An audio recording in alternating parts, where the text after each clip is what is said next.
নমস্কাৰ। 2025 বৰ্ষটো মংগল গ্ৰহই চলাই আছিল আৰু 2026 বৰ্ষটো সূৰ্য গ্ৰহই চলাব অৰ্থাৎ ৰবি। গতিকে যিসকল ব্যক্তিৰ লগ্ন কুণ্ডলিত বা ৰাশি চক্ৰত ৰবি গ্ৰহটো দুৰ্বল আছে বা পীড়িত হৈ আছে তেওঁলোকে নিশ্চয় অশুভ ফল লাভ কৰিব পাৰে। গতিকে আপোনালোকে যদি ৰাশি চক্ৰত আপোনালোকৰ ৰবি গ্ৰহটো দুৰ্বল আছে তাৰ বাবে আপোনালোকে ৰবিৰ কাৰণে প্ৰতিকাৰ নিশ্চয় কৰিব, তেতিয়া আপোনালোকে শুভ ফল লাভ কৰিব।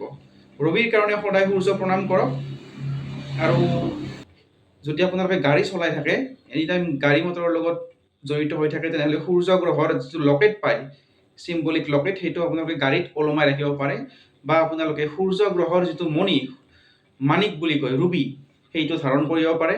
যদি আপোনালোকৰ সূৰ্য গ্ৰহটো পীড়িত হৈ আছে বা দুৰ্বল অৱস্থাত আছে, তেনেহ'লে জ্যোতিষ শাস্ত্ৰ অনুসাৰে ইয়াৰ প্ৰতিকাৰ কৰিলে আপোনালোকে নিশ্চয় শুভ ফল লাভ কৰিব। ধন্যবাদ।